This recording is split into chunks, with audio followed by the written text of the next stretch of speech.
오늘 우리에게 주시는 하나님의 말씀은 시편 142편 1절부터 7절까지 말씀입니다. 나는 소리를 높여서 주님께 부르짖는다. 나는 소리를 높여서 주님께 애원한다. 내 억울함을 주님께 호소하고 내 고통을 주님께 아른다. 내 영혼이 연약할 때 주님은 내 갈 길을 아십니다. 사람들은 나를 잡으려고 내가 가는 길에 덫을 놓았습니다. 아무리 둘러보아도 나를 도울 사람이 없고 내가 피할 곳이 없고 나를 지켜줄 사람이 없습니다.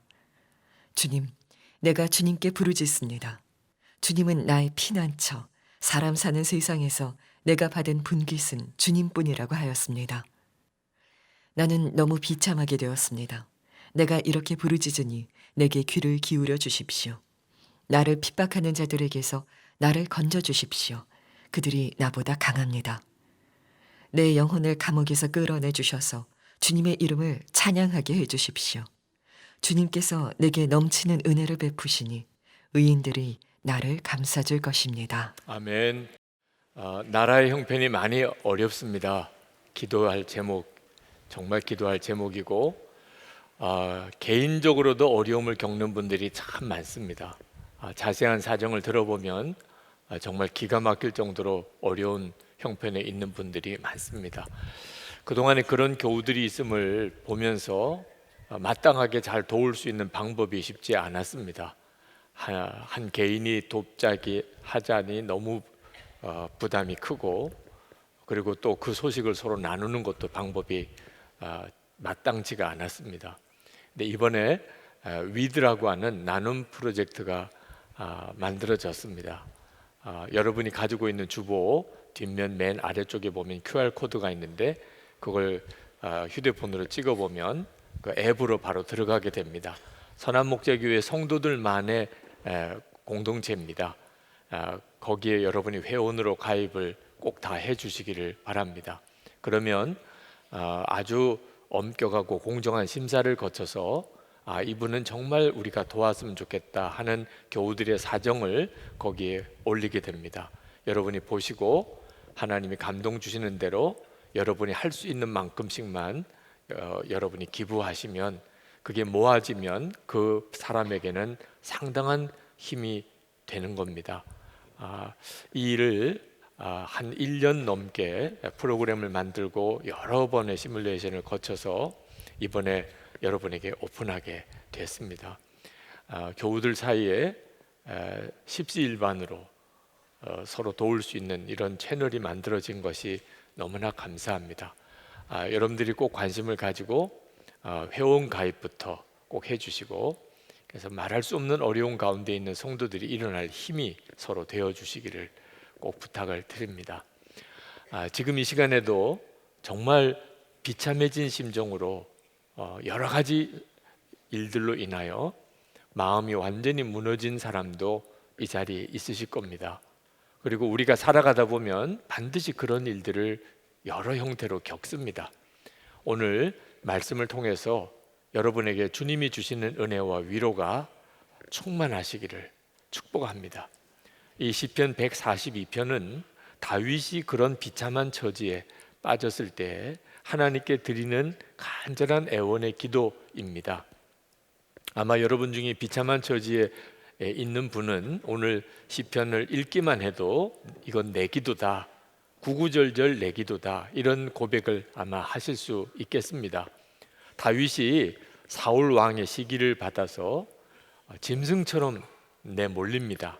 사냥개에게 쫓기는 짐승처럼 다윗이 도망가고 또 도망가다가 결국은 네게브 사막 지역에 있는 아둘람 굴이라는 짐승들이나 사는 그런 굴 속으로 도망가서 겨우 사울 왕의 추격을 피하게 됩니다. 골리앗 장수를 꺾었던 좀 민족의 영웅이었죠. 다윗이 하루아침에 짐승 같은 처지가 되어버리고 만 겁니다. 굴 속에 들어가서 다윗의 심정이 어떠했겠습니까? 억울하기도 하고 너무 분노가 일어나기도 하고, 그리고 두렵기도 하고, 그리고 자기 앞날에 대한 절망감도 아마 느꼈을 겁니다. 그런 처지에서 다윗이 하나님께 하나님 정말 내 기도를 들어주십시오. 나를 구원해 주십시오. 그렇게 애통하며 드렸던 기도입니다. 그런데 다윗이 그런 자기의 형편에 대하여 스스로 고백하기를 내 영혼이 연약해졌다고 그렇게 말을 했습니다. 3절에 보면 내 영혼이 연약할 때에 주님은 내 갈 길을 아십니다. 사람들은 나를 잡으려고 내가 가는 길에 덫을 놓았습니다.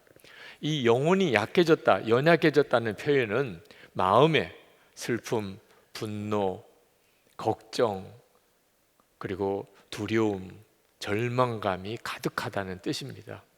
하나님은 분명히 살아계신 것을 여전히 다윗이 믿습니다. 그러니까 기도도 하는 거죠. 하나님이 내 기도 들으시고 나를 사랑하신다는 것도 압니다. 그런데 왜 그렇게 마음이 무너지고 슬프고 두렵고 염려하고 무너지는 거죠? 영혼이 약해졌다는 겁니다. 자기의 영혼이 약해졌다는 거예요. 여러분들도 하나님을 믿지만, 하나님이 나를 사랑한다고도 그렇게 알지만, 그런데도 마음이 무너진 경험이 많으실 겁니다. 왜 그렇게 슬픔은 떠나가지 않으며 염려 근심은 여전히 내 속에서 나를 괴롭히고, 사람에 대한 원망과 분노가 계속 치밀어 오르고, 그리고 앞일이 깜깜한 정말 절망감에 빠지는 그런 경우를 여러분도 다 경험했잖아요. 그런 경우가 어떤 경우냐 하면 영혼이 연약해진 겁니다. 영혼이 약해지니까 확신도, 기쁨도, 평안도, 감사도 다 사라진 거죠. 여러분이 정말 여러분 자신을 잘 분별해야 합니다. 형편이 어려운 것보다 더 중요한 것이 내 영혼이 약해진 겁니다. 다윗은 그럴 만한 충분한 여건이었습니다. 다윗은 지금 주변에 그를 도와줄 사람이 한 사람도 없었습니다. 정말 혼자입니다. 짐승들이 사는 굴 속에 들어가서 혼자 있을 때 그 다윗의 심정이 어떠했겠습니까? 4절에 보면 아무리 둘러보아도 나를 도울 사람이 없고 내가 피할 곳이 없고 나를 지켜줄 사람이 없다. 도울 자도 없고 피할 곳도 없고 지켜줄 사람도 없다. 그게 지금 다윗의 형편이었습니다. 다윗에게도 가족이 있지요. 친척도 있지요. 친구들도 있지요. 그런데 왜 다윗이 이랬습니까? 다윗이 가족을 만나고 친척을 만나고 친구를 만나고 그러면 그 소문이 사울 왕에게 전해지면 다윗이 만났다는 사람은 사울 왕이 다 죽입니다. 그러니 자기가 사랑하는 사람일수록 만나지 않아야 되는 거예요. 그 사람을 보호하려면 다윗은 그 사람에게서 오히려 피해 가야 되는 거예요. 이 기가 막힌 처지에 다윗이 빠져 있는 거예요. 그래서 다윗이 결국은 간 곳이 짐승들이나 사는 굴 속에 기어 들어간 겁니다. 그러니 다윗은 주님만 바라보게 된 겁니다. 주님 밖에는 바라볼 분이 없는 거예요. 5절 6절에 보면 주님, 내가 주님께 부르짖습니다. 주님은 나의 피난처, 사람 사는 세상에서 내가 받은 분깃은 주님뿐이라고 하였습니다. 나는 너무 비참하게 되었습니다. 내가 이렇게 부르짖으니 내게 귀를 기울여 주십시오. 나를 핍박하는 자들에게서 나를 건져 주십시오. 그들이 나보다 강합니다. 이 구절을 읽으면 다윗이 얼마나 비참해져 있는지 불쌍할 정도입니다. 그러나 여러분 아셔야 됩니다. 지금 다윗이 이와 같이 주님 밖에는 바라볼 분이 없는 처지에 있는 것이 하나님이 택하여 쓰셨던 사람들이 누구나 다 겪었던 과정이었다는 것입니다. 하나님이 쓰신 사람치고 주님 밖에 나는 바라볼 분이 없습니다.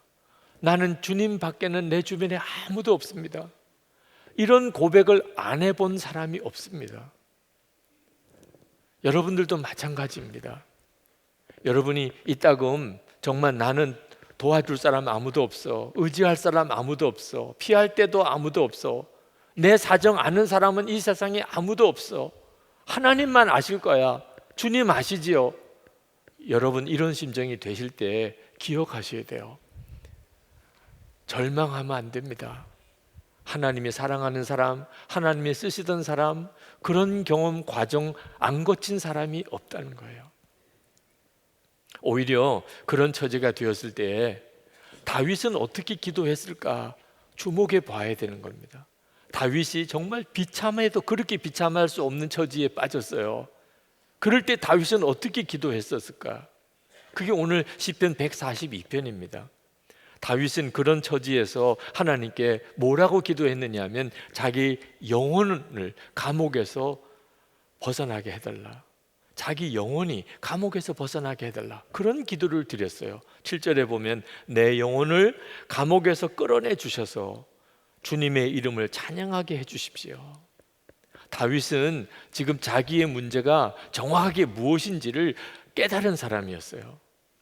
다윗의 지금 어려운 문제는 짐승들이나 사는 굴 속에 홀로 거기에 그렇게 도망가 있는 그 처지가 아니었다는 거예요.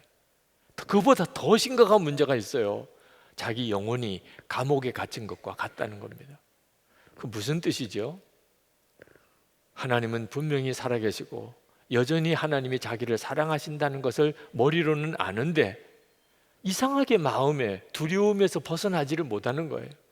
염려가 떠나지를 않는 겁니다. 자꾸 슬프고 사람이 원망스럽고 사람에 대해서 분노가 그치지를 않고, 그리고 자기 앞날에 대한 절망감에 빠지는 겁니다. 자기 영혼이 완전히 감옥에 갇혀 있는 거예요. 이게 더 큰 문제구나. 그걸 다윗이 깨달은 거예요. 자기가 지금 굴 속에 있는 것보다 더 심각한 문제가 내 영혼이 감옥에 갇혀 있구나. 다윗은 아주 어릴 때 아버지의 양떼를 돌보는 목동 일을 했습니다.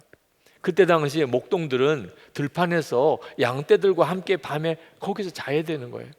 그 어린 아이가 양떼들을 지키면서 그 짐승들이 우글거리는 그 들판에서 혼자 밤을 지새야 될 때 얼마나 무서웠겠어요. 근데 다윗은 무섭지가 않았다는 거예요. 그때 하나님을 바라보면서 다윗은 그 들판에서 양떼들과 혼자 있을 때 비파를 타면서 찬양을 하나님께 드렸었습니다. 소년이었을 때 골리앗과 싸웠습니다. 그 정말 무시무시한 일이잖아요. 구척 거인 골리앗 앞에 소년 목동이 서 있는 겁니다. 그런데 다윗은요 무섭지가 않았다는 거예요. 그 골리앗을 보면서 다윗은 담대하게 이렇게 외쳤습니다. 너는 칼과 창과 단창으로 내게 나오거니와 나는 만군의 여호와의 이름 곧 내가 모욕하는 이스라엘 군대 하나님의 이름으로 내게 나아가노라. 그렇게 외치면서 달려가서 골리앗을 물맷돌로 거꾸로 때렸어요. 그랬었어요 다윗이. 그런데 왜 지금은 이렇게 내 마음이 비참하고 두렵고 막막하고 슬프고 분노가 해결이 안 되고 이렇게 절망스러운가? 다윗이 알았어요. 이게 더 큰 문제다. 내가 지금 굴 속에 있는 것보다 더 큰 문제가 내 영혼의 상태가 완전히 지금 감옥에 갇혀 있구나. 기가 막힌 기도예요. 이걸 깨닫는 성도가 문제를 풀어나갈 수 있는 거예요. 형편이 어려운 것보다 더 심각한 문제는 내 영혼이 지금 무너져 있는 것입니다. 내 영혼이 지금 완전히 감옥에 사로잡혀 있는, 정상적인 신앙이 아닌 거죠. 여러분, 언제나 영혼이 살아 있어야 합니다. 우리도 우리 마음을 잘 살펴야 돼요. 항상 있어야 한다고 말씀하셨어요. 믿음과 소망과 사랑, 정말 여러분 안에 항상 있습니까? 평안, 기쁨, 감사, 성도라면, 하나님을 믿는다면, 하나님이 천지를 지으신 하나님이신 것을 진짜 안다면, 주님이 내 안에 거하시는 것을 정말 내가 믿는다면 당연히 평안, 기쁨, 감사가 있죠. 여러분에게 그것이 있다면 지금 여러분의 형편이 아무리 어려워도 잘 가고 있는 거예요. 정말 잘 가고 있는 거예요. 만약에 여러분이 그렇지 못하다면 형편이 어려운 게 아니고 여러분의 영혼에 문제가 생긴 것입니다. 이것을 깨달은 다윗은 자기가 굴 속에 있으면서도 하나님을 찬양하게 해달라고 그렇게 구하게 된 거예요. 영혼이 살아야 되니까, 먼저 내 영이 살아야 되니까. 잘 될 때도 하나님 찬양해야 하지만 당연히 그렇죠. 그러나 어려울 때도 하나님을 찬양해야 합니다. 왜냐하면 형편이 좋고 나쁜 걸 떠나서 하나님은 여전히 우리에게 은혜로우시고 하나님의 사랑은 변한 적이 없으시잖아요. 그러니 잘 될 때도 찬양하고 어려울 때도 찬양해야 마땅하죠. 잘 될 때는 찬양이 되는데 어려울 때는 그만 낙심과 절망에 사로잡혀 찬양이 그친다면 그건 아직 진정한 믿음이 아닌 거죠. 영혼이 너무 약한 거죠. 그 찬양이 아둘람 굴에서 나옵니다. 다윗이 찬양하게 해달라고만 기도한 게 아니고 실제로 찬양을 해요. 그게 어디 나오냐면 시편 57편에 나옵니다. 아둘람 굴에서 썼던 시편이 둘인데 하나는 142편이고 하나는 57편이에요. 57편에도 똑같이 처음에는 그 굴 속에서 비참한 다윗의 심정이 그렇게 하나님 앞에 토해내지고 있습니다. 1절부터 보면 참으로 하나님 나를 불쌍히 여겨 주십시오. 불쌍히 여겨 주십시오. 내 영혼이 주님께로 피합니다. 이 재난이 지나가기까지 내가 주님의 날개 그늘 아래로 피합니다. 가장 높으신 하나님께 내가 부르짖습니다. 나를 위하여 복수해 주시는 하나님께 내가 부르짖습니다. 하늘에서 주님의 사랑과 진실을 보내시어 나를 구원해 주십시오. 나를 괴롭히는 자들을 꾸짖어 주십시오. 정말 눈물이 펑펑 쏟아지면서 다윗이 하나님께 기도했어요. 충분히 이해할 만해요. 그런데 참 놀랍게도 갑자기 그 시편 57편의 분위기가 바뀝니다. 찬양이 나와요. 7절부터 보면 하나님 나는 내 마음을 정했습니다. 나는 내 마음을 확실히 정했습니다. 내가 가락에 맞추어 노래를 부르겠습니다. 내 영혼아 깨어나라. 검은 고야 수금아 깨어나라. 내가 새벽을 깨우련다. 주님 내가 만민 가운데서 주님께 감사를 드리며 문나라 가운데서 노래를 불러 주님을 찬양하렵니다. 주님의 한결같은 그 사랑 너무 높아서 하늘에 이르고 주님의 진실하심 구름에까지 닿습니다. 하나님 주님은 하늘 높이 높임을 받으시고 주님의 영광 온 땅 위에 떨치십시오. 다윗의 처지를 알고 이 시편을 읽으면 정말 눈물이 날 정도예요. 어떻게 이게 가능한가요? 아니 이 찬양이 그 아둘람 굴 속에서 드려진 찬양이란 말인가?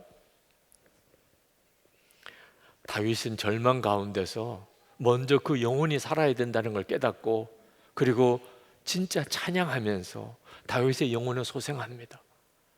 기가 막혀요. 영혼이 살아납니다.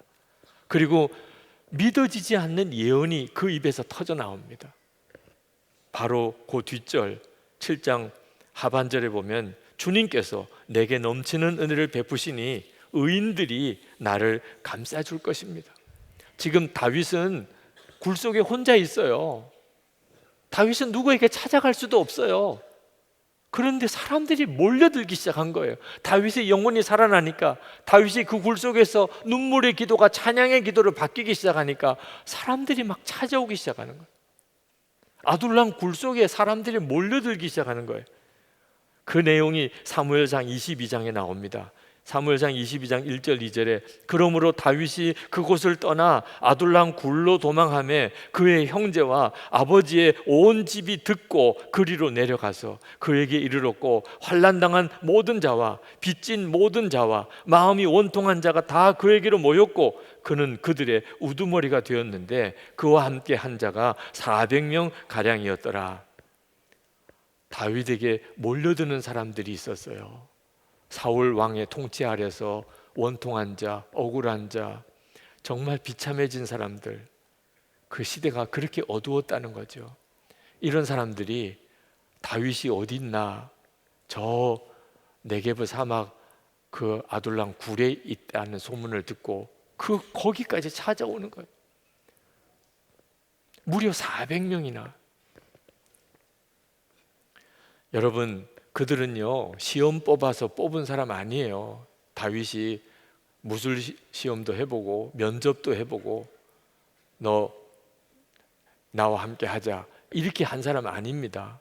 억울하고 애통하고 원통하고 그랬던 정말 한 맺힌 사람들, 그런 사람들이 그냥 몰려든 거예요. 그런데 그 사람들이 나중에 다윗의 휘하에 유명한 용사들이 됩니다. 다윗 왕국의 기둥들이 됩니다. 다윗 왕국은 거기서부터 시작이 됐어요. 그들과 다윗 사이에서 어떤 관계였는지는 유명한 일화가 있습니다. 한 번은 다윗이 베들레헴에서 블레셋과 싸웠어요. 근데 다윗이 있던 곳은 산 위고 베들레헴 그 밑에는 블레셋이 차지하고 있었는데 물이 떨어진 겁니다. 다윗도 목이 말라서 정말 죽을 지경이 됐습니다. 그러나 우물은 블레셋 진영에 있습니다. 그때 다윗이 너무 목이 말라서 이렇게 탄식합니다. 베들레헴 성문곁 우물물을 누가 나로 마시게 할꼬. 그럼 뭐 물을 떠오라는 게 아니고 정말 탄식을 한 거죠. 근데 그걸 부하들이 듣습니다. 그리고는 3명의 장수가 그 블레셋 진영으로 목숨을 걸고 들어갑니다. 그리고 자기의 죽은 다윗을 위해서 거기서 우물을 길어옵니다. 그리고 다윗에게 마시라고 가져와요. 다윗이 받아보니까 마실 수가 없어요. 그거는 부하 장수들의 피예요. 내가 어떻게 부하 장수의 피를 마시냐. 여호와의 제단에 가서 그 물을 붓습니다. 그런 관계가 되었어요. 그러니 그걸 도대체 누가 이길 수 있겠어요? 그게 도대체 어디서 일어난 거죠? 아둘람 굴에서 맺어진 거예요. 아둘람 굴이 다윗에게는 비참한 자리였지만 또 한편으로는 축복의 장소였어요. 다윗 왕국이 거기서 나온 거라니까요. 여기에 참 놀라운 메시지가 있습니다. 하나님께서 성도들에게 때때로 고난을 놀랍게 사용하신다는 거예요. 하나님은 사랑이 많으신 하나님, 하나님은 축복의 하나님, 하나님은 언제나 우리와 함께 하시는 하나님이십니다. 그러나 동시에 하나님은 당신이 사랑하는 성도들에게 고난도 주시는 하나님이십니다. 하나님이 우리를 지키시기 때문에 하나님이 허락지 않으면 악한 자가 우리를 만지지도 못해요. 요한일서 5장 18절에 악한 자가 우리를 만지지도 못해요. 그래서 예수님께서 천국 복음을 막 전하고 다니실 때 때가 되지 않을 때는 유대인들이 예수님을 건드리지도 못했어요. 그러나 하나님께서 어떤 때는 성도들이 고난을 당하게 그냥 허락하실 때가 있습니다. 그때는 정말 놀라운 때예요. 하나님이 까닭 없이 성도들에게 고난을 허락하시는 게 아닙니다. 그때는 진짜 놀라운 때가 벌어지는 거죠. 중요한 것은 내 영혼이 살아있느냐 죽었느냐 하는 차이입니다. 내 영혼이 죽으면 고생은 정말 헛고생이죠. 그런데 내 영혼이 살아있으면 그 고난의 시절은 지나고 나면 놀라운 축복의 기간이 됩니다. 간증거리가 됩니다. 여러분, 다윗이 골리앗을 만난 것이 불행입니까? 축복입니까? 그 어린 소년이 골리앗과 싸우는 것이 불행이라고 볼 수도 있잖아요. 근데 다윗의 영혼이 살아있으니까 그 골리앗과 싸운 것이 다윗에게는 민족의 영웅이 되는 계기가 됐습니다. 다윗이 아둘람 굴 속에 그렇게 비참하게 들어간 것이 다윗에게 불행입니까? 축복입니까? 다윗의 영혼의 상태에 달려 있어요. 다윗의 영혼이 감옥에서 벗어나니까 그 아둘람 굴은 다윗 왕국을 시작하는 기반이 된 거죠. 성도 여러분, 여러분이 아무리 비참한 처지에 있다 하더라도 여러분이 정말 놓치지 말아야 될 것은 여러분의 영혼의 상태예요. 나는 여전히 믿음과 소망과 사랑으로 사는가? 평안과 기쁨과 감사가 내 속에 계속 있는가? 아니면 불평, 원망, 두려움과 염려와 걱정, 사람에 대한 분노, 그리고 절망감에 내가 묶여 있지는 않은가? 그걸 잘 분별하셔야 합니다. 여러분의 영혼이 살아나면, 감옥에서 여러분의 영혼이 벗어나면, 그러면 여러분의 삶의 지경 자체가 달라집니다. 바울과 실라가 예수님의 부활을 전하다가 빌립보 감옥에 갇혔습니다. 무지하게 매를 맞고, 그리고 깜깜한 밤중에 지하 감옥에 던져졌습니다. 그때 바울과 실라가 하나님께 기도하고 찬송을 부르기 시작했습니다. 사도행전 16장 25절에 밤중쯤 되어 바울과 실라가 기도하고 하나님을 찬미하며 죄수들이 듣더라. 그 순간에 바울과 실라는 분명히 감옥에 갇혀 있었습니다. 그러나 바울과 실라의 영혼은 감옥에 갇혀 있지 않았던 거예요. 그들의 영혼은 자유했습니다. 찬양할 수 있었어요. 그러니까 감옥에 지진이 일어났어요. 옥문이 활짝 열렸어요. 빌립보에 교회가 세워졌어요. 감옥에서 부르는 찬양은 이렇게 힘이 있어요. 여러분이 지금 정말 감옥에 갇힌 것 같이 비참한 처지에 있다 하더라도 여러분의 영혼은 감옥에 갇히지 않아야 합니다. 감사 잃어버리면 안 되고 찬송을 잃어버리면 안 됩니다. 믿음이 무너지면 안 됩니다. 지난 금요일 중국 감옥에 갇혔다가 석방되신 온성도 목사님과 사모님이 찾아오셨어요. 한국에 돌아오시고 몸 조리하고 요양하시고 이제 좀 다니실 만한 건강이 되셔서 인사를 오셨습니다. 얼마나 고생을 하셨을까 싶은 생각이 들어서 탈북자들 200명을 구출을 하는 일을 해왔습니다. 중국 공안에 잡혀서 20년 이상 살아야 되는 그런 무서운 죄에 해당이 되는 일이었습니다. 그런데 1년 10개월 만에 석방이 됐습니다. 감옥 속에는 똑같은 탈북자를 돕다가 10년 넘게 복역하고 계신 분들도 계셨다고 그래요. 참 하나님의 기도에 대한 역사라고 생각이 듭니다. 그리고 여전히 중국 감옥에 탈북자들 돕다가 고생하는 분들이 많다는 사실을 이번 기회에도 알게도 됐습니다. 그런데 그 고생을 하면서 중국 감옥의 현실이 참 어렵습니다. 아주 무서운 중노동을 해야 되는 곳입니다. 아직도 그래서 몸을 추스리고 회복해야 되는 형편에 있지만 얼굴이 너무 밝으신 거예요. 감옥에서 그렇게 고생했던 분이라고는 생각할 수가 없었어요. 그러면서 하시는 이야기가 감옥에서 너무나 은혜를 많이 받았다는 겁니다. 무슨 은혜를 받으셨냐고 그랬어요. 그동안에 중국에서 탈북자들을 구출하는 일을 끊임없이 하느라고 사역은 열심히 했는데 주님과 온전히 교제하는 시간은 거의 갖지 못했다는 거예요. 그런데 이번에 중국 감옥에 들어가서 오직 주님만 바라보고 주님만 동행하는 시간을 가질 수 있게 되었다는 거예요. 그래서 중국 감옥에 있으면서도 그렇게 마음이 기뻤다는 거예요. 그 고생을 하면서도 마음은 기뻤다는 거예요. 얼마나 중국 감옥에서 은혜 받은 이야기를 많이 했는지 사모님이 듣다 못해서 그러면 다시 중국 감옥에 가라고 그래도 가겠냐? 그랬더니 즉시 가겠다고 그러더래요. 즉시 가겠다. 자기에게는 너무 좋은 기회였다고. 여러분, 도대체 온성도 목사님에게 어떻게 그런 역사가 있을 수 있었을까요? 그가 중국 감옥에 갇혀 있었지만 1년 10개월 그 영혼은 감옥 속에 있지 않았기 때문에 그는 하나님의 은혜를 알았어요. 그 감옥 속에서 오히려 진짜 하나님의 은혜를 바라보았어요. 그래서 늘 감사했어요. 그래서 참 만나보니까 놀라운 분이었어요. 우리 교우들에게 그 감옥에서 받은 은혜를 좀 나누어 달라고 그랬어요. 제가 참 존경하는 목사님 사모님께서 못 살겠다고 보따리를 싸신 적이 있었습니다.